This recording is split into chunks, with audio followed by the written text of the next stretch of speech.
Meu nome é Suelene Martins Rodrigues, sou aluna da instituição da UEG, estou cursando o 7º período. Estou aqui hoje para falar um pouquinho da história dos índios e dos africanos trazidos no Brasil em meados do século XVI ao século XIX.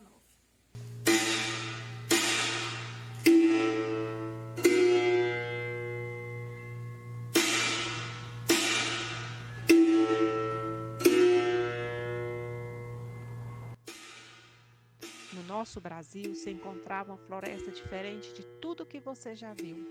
Árvores de todos os tamanhos e de várias espécies, misturada com orquídeas, cipós, samambaias, arbustos e ervas.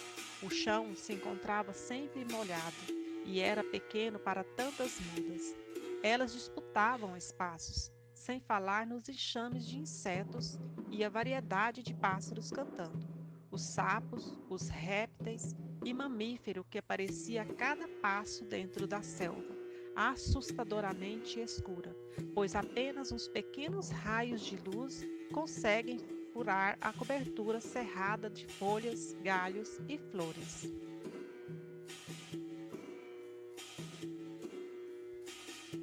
Os índios que aqui viviam felizes e sobreviviam da caça, da pesca, do extrativismo e da agricultura. Eles faziam suas pescas nos vales de rios navegáveis. Andavam livremente, permaneciam em lugares por anos.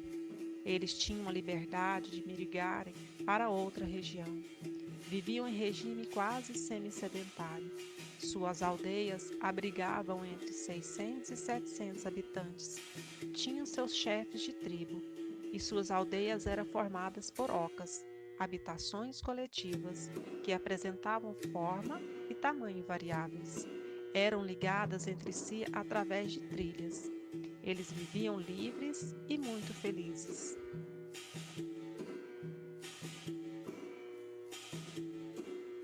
De repente, a vida tranquila que eles tinham acabou. Isso aconteceu com o primeiro contato entre índios e portugueses. Foi de muita estranheza para ambas as partes. As duas culturas eram muito diferentes e permaneciam a mundos completamente distintos. Sabemos muito sobre os índios que viviam naquela época. Temos muitas informações graças à carta de Pedro Vaz de Caminha, escrivão da expedição de Pedro Alves Cabral, e também aos documentos deixados pelo padre jesuíta. Os índios que habitavam o Brasil em 1500 viviam da caça, da pesca e da agricultura de milho, amendoim, feijão, abóbora, batata doce e principalmente a mandioca. Essa agricultura era praticamente de forma bem rudimentar. Era trabalho braçal que tirava seu sustento. Os índios domesticavam animais de pequeno porte, como por exemplo o porco do mato e a capivara. Sabiam tirar proveito da natureza. Com a chegada dos portugueses ao Brasil, os índios ficaram assustados ao ver uma embarcação ancorada às margens do litoral do sul da Bahia. Pedro Alves Cabral saiu de Lisboa dia 9 de março de 1500, com uma esquadra formada por 13 embarcações, contendo 3 caravelas e 10 naus. Era a maior expedição marítima que já se tinha organizado. Chegou ao Brasil dia 22 de abril de 1500. Por acaso, a intenção era de ir para a cidade de Calicut, na Índia, mas durante uma tempestade, sua embarcação desviou da rota e veio parar aqui no Brasil. A viagem durou 40 dias.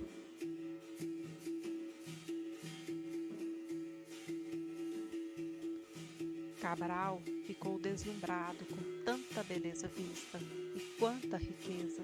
Sua ganância cresceu ao ver que tudo produzia aqui e viu que os índios sabiam trabalhar. Com isso, fez com que chegasse a notícia ao rei de Portugal.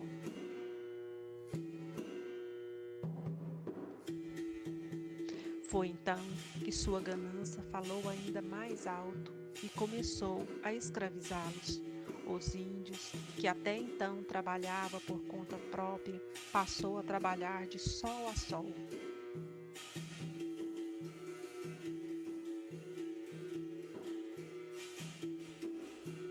Com o tempo, os donos de fazenda, cada dia surgia um mais cruel que o outro.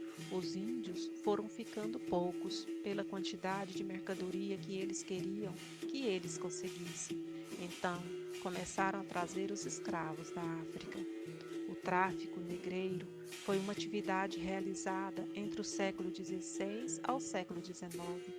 Os prisioneiros africanos eram comprados nas regiões litorâneas da África para serem escravizados no continente europeu e no continente americano.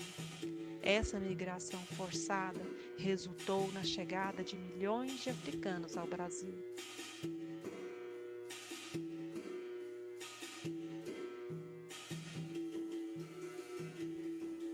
Eram embarcados à força e aprisionados em porões que mal davam para permanecerem sentados. Os africanos escravizados eram mantidos nus, separados por sexo, e os homens permaneciam acorrentados, a fim de evitar revoltas. Já as mulheres sofriam violência sexual por parte da tripulação.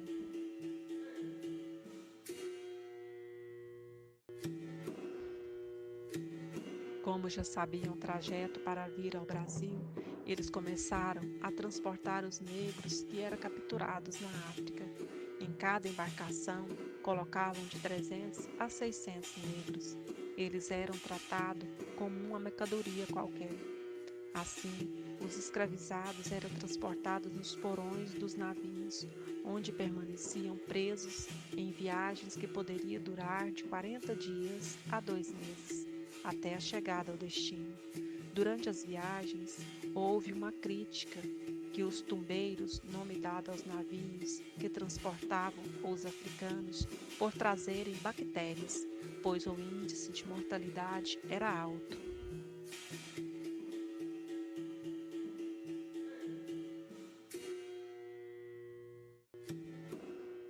Com a descoberta da cana e o que poderia fazer com ela, o açúcar foi a descoberta por Alexandre o Grande, assim conhecido. Ele descobriu que dela poderia fazer remédios, temperos e adoçante.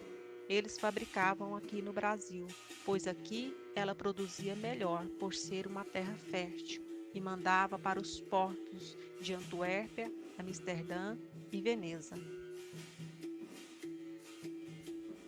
A escravidão se caracterizou pela sujeição de um homem ou mulher, negros escravos, e era propriedade do Senhor, como sua vontade sujeita à autoridade do dono, e seu trabalho poderia ser obtido pela força.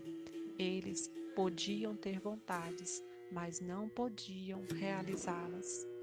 O sofrimento já iniciava em sua própria terra, quando eram arrancados de suas famílias e de sua comunidade onde viviam. Quando chegavam nas fazendas de seus donos, eram marcados com ferro quente. As mulheres, umas eram separadas para trabalharem de camareiras nas casas e eram obrigadas a servir os senhores sexualmente. A Igreja Católica sabia de tudo o que acontecia e fazia vista grossa. A única coisa que exigia é que todos fossem batizados.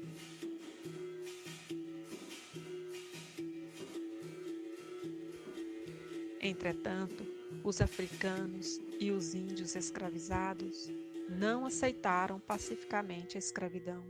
Passaram a acontecer as fugas, embriagavam-se pelas matas e formavam quilombos. Assim, conseguiam ter uma vida sem sofrimento. Só após 3 séculos veio acontecer a Lei Áurea, Lei número 3.353. Foi sancionada pela princesa Dona Isabel, filha de Dom Pedro II, no dia 13 de maio de 1888.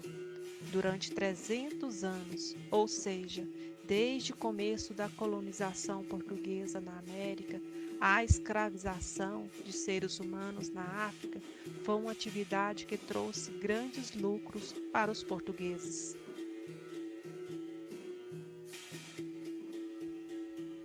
O Brasil foi o país que mais escravizou os negros. Com essa lei, os libertos, enfim, estavam livres para buscarem uma vida melhor. A vida dos escravos pós-abolição não foi fácil. Muitos preferiram continuar a trabalharem nas fazendas por não ter para onde ir. Consequentemente, sofrem até hoje com preconceitos pela sociedade. Era evidente, por não haver medidas para integrá-los economicamente na sociedade. Mesmo depois, com a abolição da escravatura, continuava a morbidez e a mortalidade, mesmo nas áreas rurais e urbanas, pois faltavam para eles conhecimento e inclusão ao meio social.